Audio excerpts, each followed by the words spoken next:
Well, welcome back to another episode of Living with Audacity. I am your host, Aisha, and it is a pleasure to be back with all of you yet again.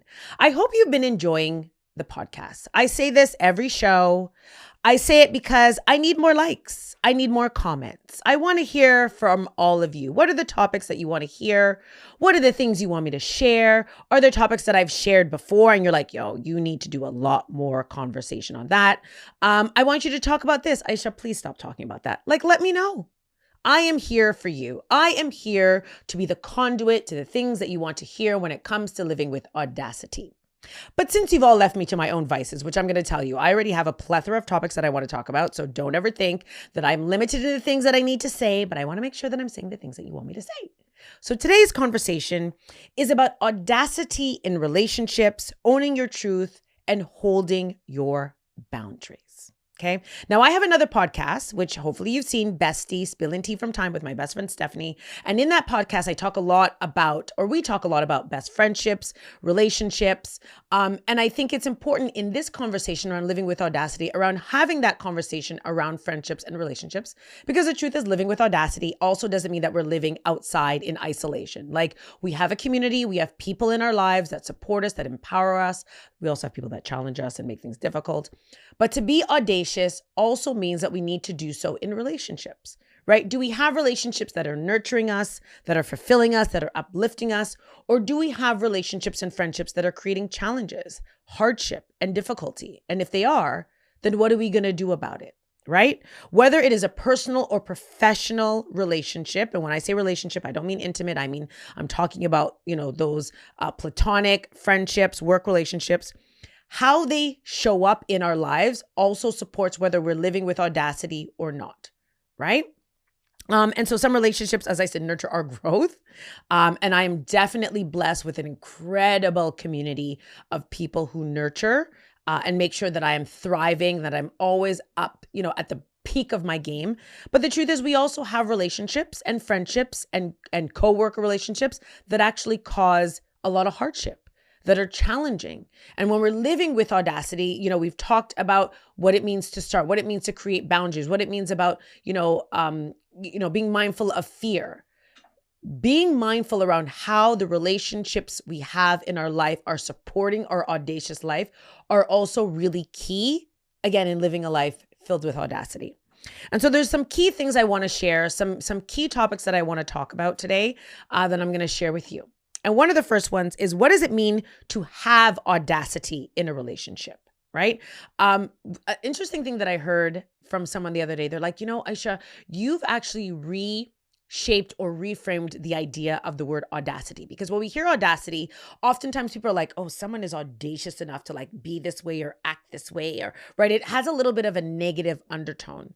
But the audacity that I'm talking about is really one where we're affirmed and confirmed in who we are, that we're unbothered and unruffled by what is happening around us, certainly taking note of what's happening around us, but that we don't allow the system structures, other people's limited mindset, people's belief assumptions about who we are to derail us from our desired state. So having the audacity is actually positive because it means that we're holding fort, we're holding strong, and that we're grounded in who we are. And so when we talk about friendships, when we talk about relationships, whether work or personal or intimate, the truth is we also have the audacity to self-preserve and make sure that the relationships and the people who are, I'm going to say, blessed enough to be in our life understand the fundamentals, the guidelines, the principles, the limitations as to what we believe to be acceptable or what is acceptable and what is not acceptable. And so one of the first things is really defining what an audacious relationship looks like. I have my notes because I always got to make sure that I stay on task because I could talk and talk and talk and talk. And these podcasts could be like hours upon hours, but there's a limit. So one of the first things it says is that audacity in relationships means showing up as your authentic, unapologetic self without seeking validation from others. Okay. So here's the thing about that, right? I want you to think about, I'm going to talk about myself. When I was in high school, I went to an all-girls Catholic high school, not by choice. That was my parents' decision, but it was actually a great decision. And I can remember entering into high school feeling very awkward, not really self-assured. And so I can think about times where I was not my authentic self because I wanted to be liked, right? I wanted people to like me. I wanted to have friends. I didn't want to be by myself in high school. So I kind of shape shift a lot so that I could hang with the cool girls. And eventually by the time I hit like grade 11, and I will say I'm from Montreal. So for us, high school is grade 7 to 11.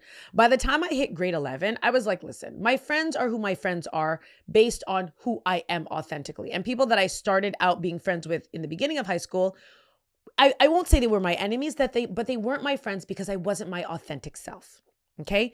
In a relationship, in a friendship, being authentic is so important because the truth is, if you want to have that genuine support, that genuine love, those people in your life that are going to empower you, that are also inspired by you, you need to make sure that the fundamentals of your relationship are based on truth and authenticity. If you're going to like me, you're going to like me because of who I am authentically and not who you think I am based on this fallacy, right? Because I'm going to tell you, being fake, you could do it for only so long. And after a while, your true self comes out, right? Think about friendships, relationships you've had where you thought someone was a certain way. And then down the line, you're like, are you the same person that I was friends with? So what you're seeing is their authentic self now.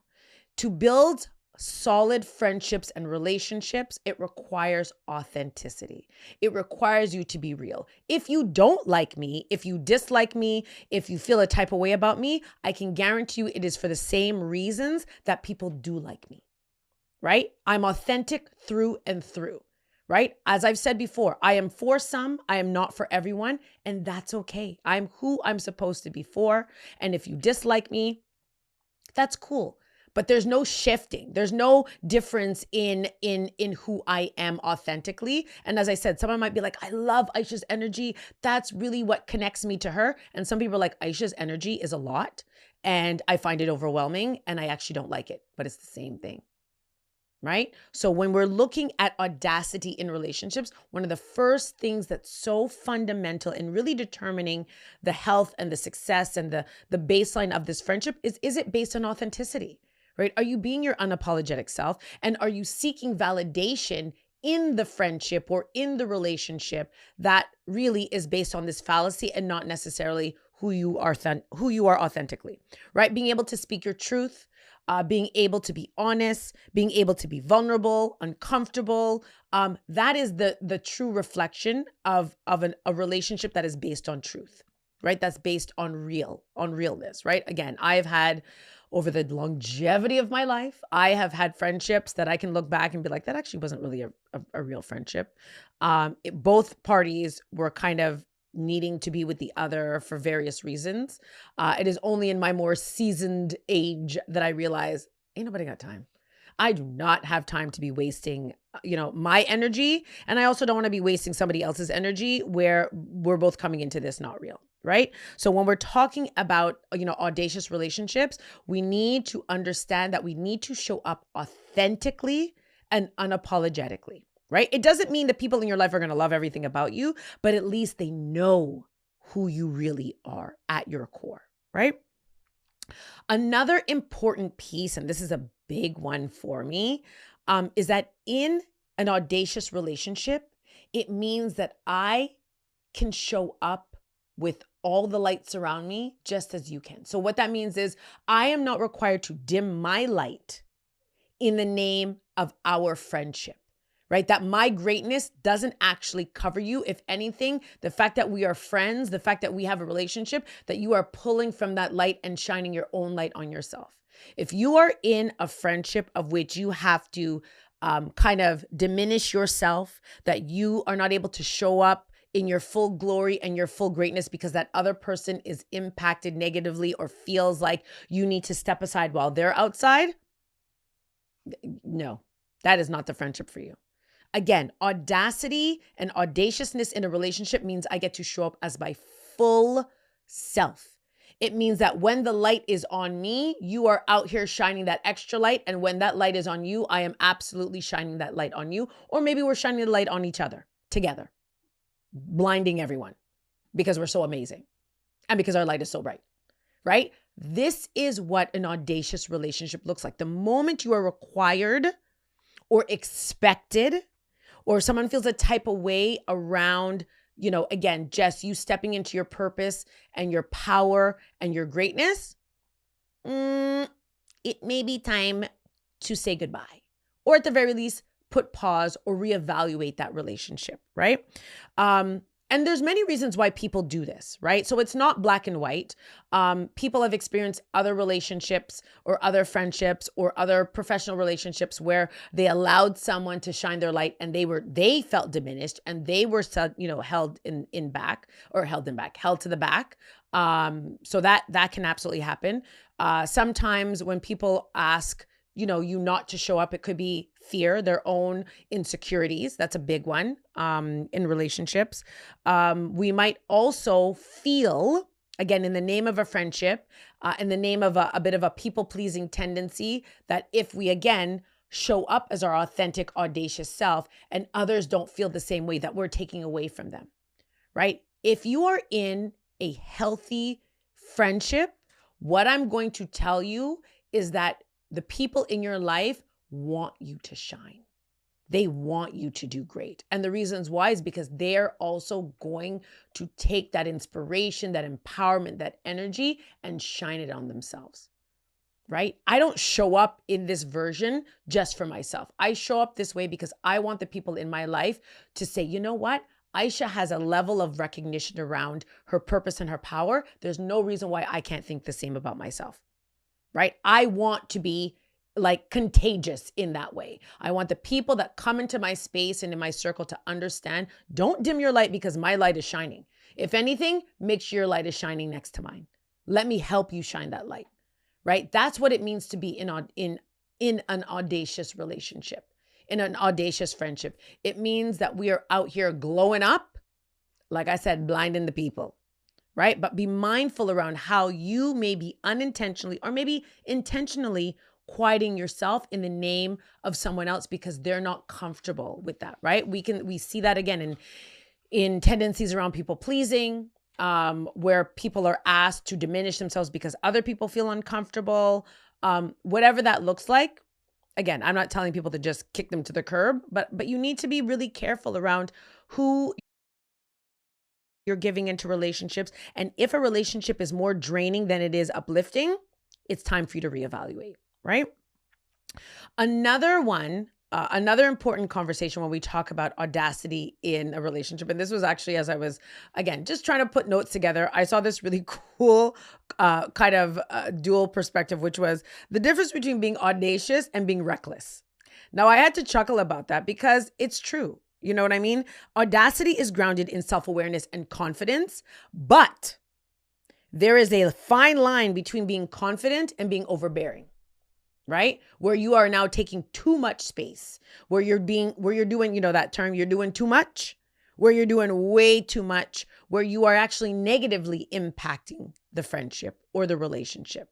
So you got to be careful, right? It is important to be confident. It is important to be assertive. It is important to take up space and have agency and let it be known that you have a voice, so you have something to say. But there is a point where you are teetering into a space where now you're being a little too much, where you are being reckless in the sense. And when I say reckless, I don't mean, the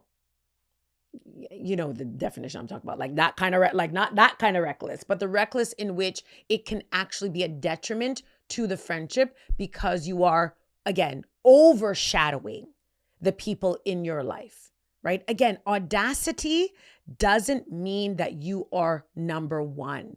Audacity doesn't mean that you need to overwhelm or overshadow others. It means that you're just standing in your truth in all of your glory with this, with the beautiful cloud that is giving you sunshine and watering you when it needs to, but it isn't destroying or distracting or overshadowing others. So we got to be really careful with that, right? Because sometimes in this space, as we're evolving and growing and things are going great for us, we got to be really mindful around, again, where we could be slightly overturning into a space that isn't becoming of us anymore, right? That demonstrates a side of us that isn't something that people are going to be happy with or comfortable with or are going to revere, right? Again, this isn't about other people's perception or other people's perspective fully, but we don't live in isolation, right? We live amongst people, right? We live amongst our peers and our coworkers and our families and our loved ones, right? And certainly our behavior can impact them. So again, we want to make sure that we're showing up as our best self, that we're inspiring, we're empowering, but that we're not overdoing and overshadowing others where we ourselves are negatively contributing to a friendship. And I thought this was a cool example. Like you set you're always one who's like, you know what, let me hear from you, like let's have a conversation, or I want to curate a space that's for you. I want you to come and join me on this podcast and hear from you, and all I do is talk about myself, right?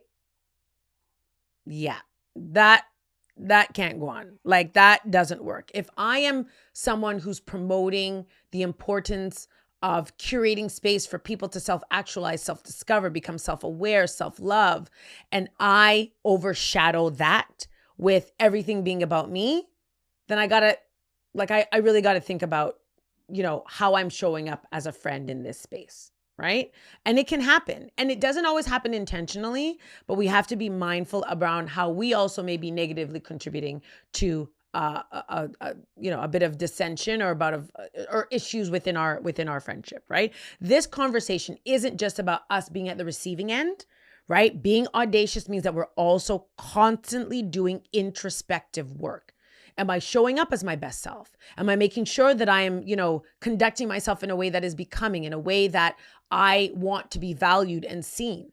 And sometimes in that introspection, we realize, you know what? There are some tweaks that I need to make. There are some things that I'm doing that I can see aren't really in alignment with who I am fundamentally, or that I've heard or someone has shared with me that I'm doing things or acting in a way that isn't healthy and that's making them feel a type of way, right? So this isn't one-sided. I always say in any relationship that breaks down, there are two contributing parties for the most part. I caveat that there are certainly situations where it is one-sided and people are harmed by others because they're just not good people. So let me just put that out there. But there are certain circumstances in relationships where they break down that we do have to take a bit of a pause and think, okay, well, things aren't going well in this friendship. How am I showing up, right? Am I really being authentic? Am I really being a good friend? Am I negatively contributing in a way where things aren't going the way that I would like them to be, right? Yes, the other person might be doing something, but we also always have to take an introspective work, right? We don't operate in isolation, right? Another piece around, having an audacious relationship or friendship, and this is something that I talked about before, is also lovingly having boundaries, okay? Every relationship that you carry, whether it is a friendship, whether it is professional, whether it is personal, intimate, is reliant on boundaries, okay? I'm probably going to talk about boundaries every episode in some shape or form, because really, without boundaries, we are overdoing, overexerting, overexposing ourselves on a continuum. And anyone who has allowed anyone to ever violate or get past their boundaries knows what that feels like, right? When you don't have boundaries, we know what that feels like, right? So ensuring that you have boundaries is also a really important part of an audacious relationship. Because what it says is that I love myself enough to know when I need to maybe press pause and take a step back so that I'm not negatively contributing to, maybe an issue in a friendship. You also need to know, as a friend, someone who's friends with me, what kind of my threshold is around what I will accept, what I will tolerate, what I believe in, right? Always making sure that we're in alignment.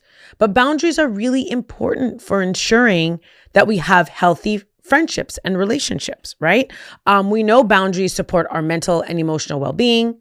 They can sometimes protect our physical well-being and make sure that we're not pushing ourselves past what we have capacity to do and show up, right? I will ask you, have you ever said yes to something that you really didn't want to say yes to, and the way you showed up, I think I said this, lets people know you don't want to be here, right? Whether it's your physical affect, whether it's the things that you say, whether you're silent, whether you're snippy, right? When we push past our boundaries, while we'd like to believe that we're hiding it, believe me, the body lets you know, or the mind, or something lets people know, yeah, you know what? They probably should have said no, even though they said yes, right? So again, having boundaries in a relationship is fundamental to the preservation of a friendship, but also making sure, again, that we are staying affirmed and confirmed in who we are. And one of the things that I also want to highlight is that boundaries are not about controlling others. I think that's a really big one. Oftentimes when you set boundaries with people, they're like, oh, you're trying to safeguard or you're trying to say something. People take boundaries really personally, and I actually don't know why. They feel like it's a jab against them. No, my boundary with you in my friendship, in my relationship, or my professional life isn't about you. It's actually about understanding when I need to pause and stop. It has everything to do with me and nothing to do with you. But it's very interesting how people will receive boundaries as a direct like jab against them, right? It's not. I'm just simply openly or emotionally or mentally communicating with you where I have reached my threshold, right? If you want to receive that as something negative towards yourself, well, I don't know what to tell you. Like, maybe you need to establish boundaries for yourself and not be focused on mine. Another one around this is also recognizing where you have violation, where you have boundary violators, right? Because what I'm going to tell you in a friendship is that we will sometimes allow friends to creep past our boundary. And then there's many reasons why, right? Whether it's people pleasing, whether we feel bad, whether we feel like, we need to offer that little extra support. But we have to be very careful, again, in these audacious relationships, particularly where we are showing up as our best self. Sorry, let me just take a little quick side note. Sometimes when you're living this audacious life, right? You're showing up like in your glory, right? Life is good. You got the glow up. You look cute. You look like you're just doing all the things, kind of like how I am right now, right? It doesn't mean that there aren't hard times. It doesn't mean that life isn't presenting challenges that we're trying to deal with. And so oftentimes when we show up in this audacious space, when we feel like, or when we present that things are going amazing, is when people on the outside feel as though, well, you're doing amazing, you're doing great. So there's no reason why you can't give me a little extra, because obviously you're out here doing amazing, right? You've got all this energy. So we got to be really careful around how people will perceive this audacious state, this state of greatness, of elevation, as feeling as though everything is amazing. And how that can look like as a violator of someone who violates your boundary is guilt tripping. Like, oh, well, Aisha, you're out here doing great things. You're podcasting. I see you here. I see you there. You're all of these things. You're working out, like just all the things. So inevitably, it means that I've got all this extra energy to give. Why can't you give it to me? The reason why I can't give it to you and the reason why I'm showing up in all these spaces is because I have a boundary that says when I hit my point of tiredness or my limit, I'm shutting it down. But people will actually guilt trip you and say, so what? So you're giving to here, you're showing up here, you're showing up there, but you can't show up for me? I mean, again, if you want to take that personal, I'm sorry. Right? If you understand who I am and you understand that I do establish boundaries because I am all about self-preservation, and you want to attempt to guilt trip me into doing for you above taking care of myself, I don't know what to tell you, right? But that's how it can show up. There's also the manipulator, right? I'm sure those who are watching who have experience might actively be experienced a manipulator. And so what they do is they kind of twist your words and make you feel as though you were going to make it seem that you were going to be fully available to them, but that was their own interpretation. But now that you're not making yourself available, well, obviously you're too good for, or you can't, or you lied, or you did all the things. And sometimes you second guess. You're like, did I say this in a way that made them feel that I was always going to be there for them, or that I was going to make myself completely available? And when you kind of go back in the Rolodex, you're like, no, that's them, right? But you can get caught up in that space as well, right? There's also the overstepper, right? This is the person who is like, I know you have boundaries and I know you needed rest, but I know you can just do this for me. I just need like another hour, or I just need a little bit more of your time, right? And sometimes we might feel, or we might allow that overstepper to overstep. But I'm going to tell you, what is the line? Wrong crop. I was going to say you can't take a horse to water or whatever that quote is. I'm not very good at some of these quotes, so my apologies. What I wanted to say, that wasn't the quote that I was supposed to say. What I wanted to say is when you give someone an inch, they'll take a mile. That's what I want to say. Don't ask me where the horse thing came in. Wow. Welcome to my inner thoughts, guys. Right? You give someone an inch, they take a mile. If you don't hold fort to that boundary, especially in a friendship, listen, be prepared for the overstepping. Every inch you give lets them know if I just push a little bit, I can take a little bit more. And if I push a little bit more, I can take a little bit more, right? I've said this multiple times. We create the conditions by which people engage with us and treat us. And if we demonstrate ourselves to be at ease or easy to have our boundaries pushed, then don't be offended by the overstepper who pushes their boundary or pushes your boundary to get what they want, right? But again, in friendships, because we want to show up, because we want to be there, because we want to, let people know that we love them, we'll create those allowances, but it's a detriment, right? It can be a detriment. And the last one, which I thought was really cool, or that I thought was really interesting, was the just this once person. So just this once, okay? Like if you let this happen, I promise I'm not going to ask again. Can you see my bombastic side eye? You and I both know it is not going to be the last time that they ask you that, right? It's kind of like overstepping, but other than an overstepper who feels compelled to overstep all the time, that just one time person is trying to indicate that they will never again ask you to get past your boundaries. Remember what I said? We create the conditions by which people engage with us. And if they feel that just that one time they can hook us, you better believe there'll be another time, just that one more time that they can hook us. Right? Now listen, as I've said before, in friendships, it is a give and take. Friendships are not always 50-50. Sometimes you are giving more depending on where your friend is or where this coworker is, where you need to be pouring more into them than they have the ability to pour into you. And eventually, if times reverse or if there's a reversal, they're giving more at a time that maybe you don't have as much to give. But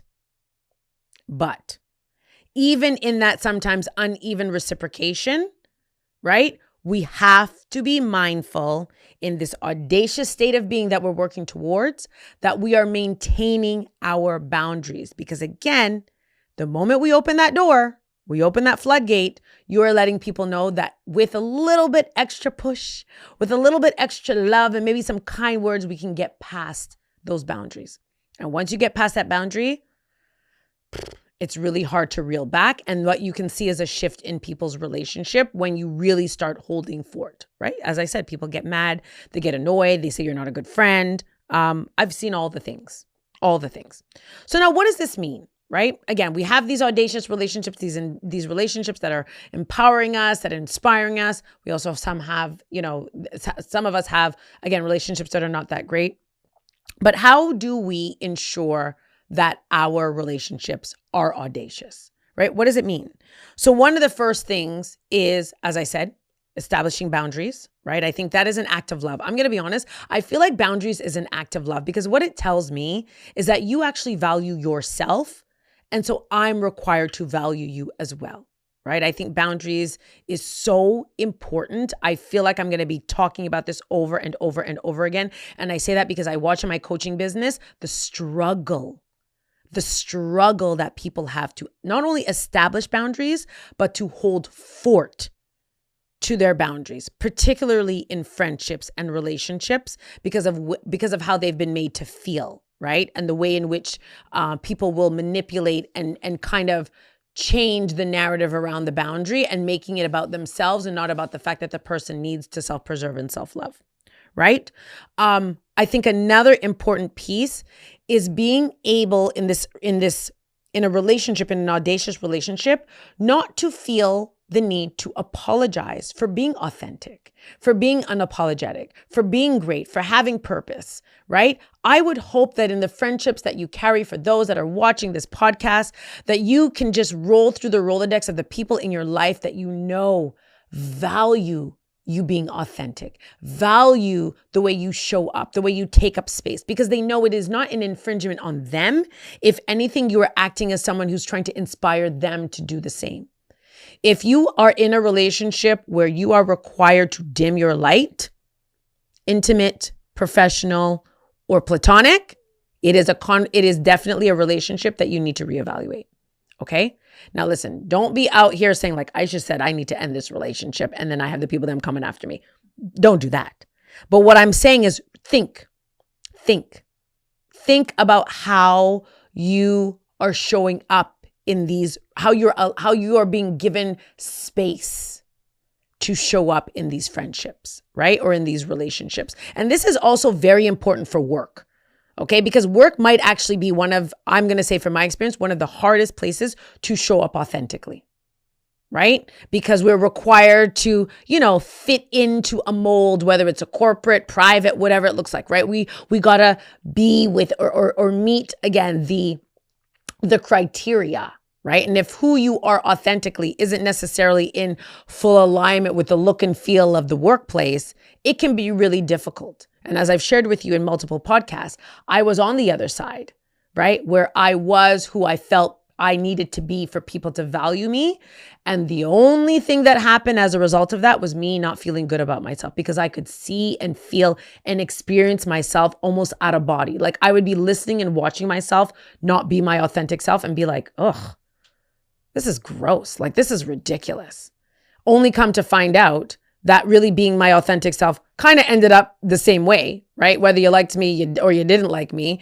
But I was able to look at myself in the mirror. I was able to say, you know what? Listen, you're not for everyone and not everyone is loving this like authentic vibe, but that's cool. I love myself, right? And through that shift into authenticity in the workplace, and that's a conversation that we're going to talk about. I'm going to dig a lot deeper into what it means to be authentic and unapologetic in the workplace. But through that, what actually forged was even greater opportunity from a work perspective, but also building incredible coworker friendships that have actually become friendships. And these weren't friendships that I held back then when I was not being my authentic self, right? The power of being audacious dictates that, again, I am curating an environment for myself where I'm not only self-preserving, but I'm letting people know what is the minimum standard, right? I actually am in a place in my life where all of my relationships, all of my friendships are audacious. Because to show up, I could be a lot. I know that. I could be a lot. But what I do know is that the people in my life value that. And the people who are not in my life, maybe it's not for them. They respect me. They might not like me, but there's respect. And I'm okay with that. I will take that still. You know what I mean? I think another part around, again, being in this audacious relationship, or another key aspect of being in an audacious relationship, is also being able to hear and learn, right? So who I am as a friend right now, what I bring to the table as a friend has evolved, right? Because I've evolved. I haven't always been the greatest friend. You know what I mean? If I think about like high school, CJEP, like, listen, I'm a genuine, nice person, but like maturity has also allowed me to do a lot of self-reflection and realize where I have contributed to positive relationships and where I have not, right? And because I value friendships to the degree that I do, then I've had to do my own work. Right? So being in an audacious relationship doesn't just mean that you're showing up as yourself and people have to accept it. It means that you also have to do your own personal work, right? We are constantly evolving, constantly growing, constantly changing. And so that requires us to also do that insular work, that introspective work, to make sure that we are also contributing to a positive, audacious relationship, right? Friendships are work. They're like so much work. Right? Like probably more work than I thought they were when I was in high school. But I think they are more work because there's a lot more value. As you get older, you have a deeper appreciation for the people in your life. You are more protective of your energy. You're more protective of your space. You're more protective of your time. And so because of that, you put a lot more effort into nurturing healthy friendships and are prepared to, I'll say, put an end date to those that aren't nurturing you, right? Or where you're not feeling your best, right? But audacity in a relationship, in a friendship, I think is so important, right? Because I want to know that the reasons why people are connecting with me is based on truth.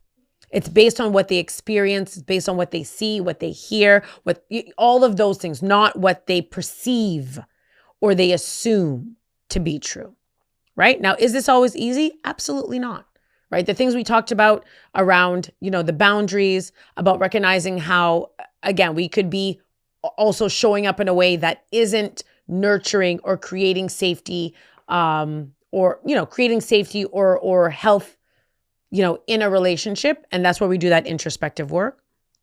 But living an audacious life, again, is one where we are, again, not operating from perfection. I think I talked about that like the last episode of the episode before when I was going through my episodes. I talked about that. It's never about perfection because perfection doesn't exist. It means it is a continued commitment to growing and evolving and refining. That's my word for 2025. I don't know if I shared that. My word for 2025 is about refinement, right? Because refinement means you're getting better at whatever it is, right? To live with audacity is to be in a space of consistent refinement, mentally, emotionally, spiritually, financially, like all of the things. I want to refine myself so that, again, every time I step out, every time I interact, every time I coach, I do this podcast, it's like an elevated version of the last experience that you had. And I put that same effort into friendship, right? Into relationships, into nurturing those friendships.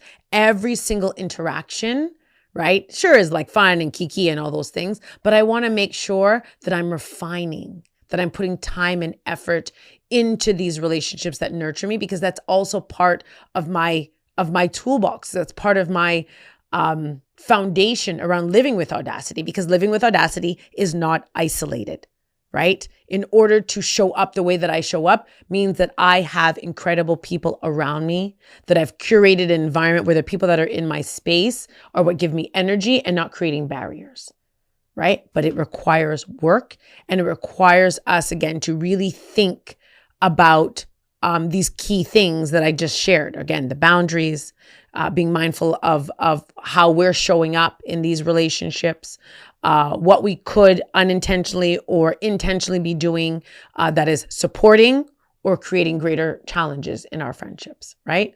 But audacity is like an ever-evolving process. It's a really cool process, I will say that, because it allows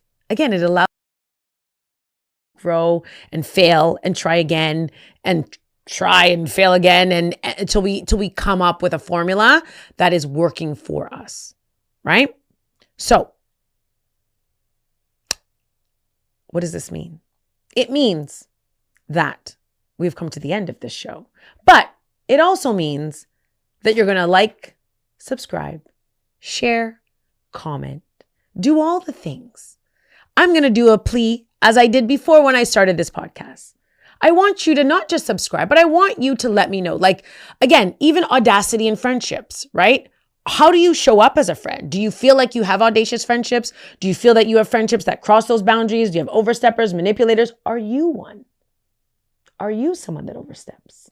Are you someone that does the guilt trip, right? Do some introspective work, right? That's what living with audacity is. It is not perfection. It is the constant drive towards elevation and refinement in our lives. I want to thank you for joining me for another episode of Living with Audacity. Like, share. Look at that. See, I'm so excited I hit the mic. Like, share, comment, subscribe. Have a great day, everyone. See you next show.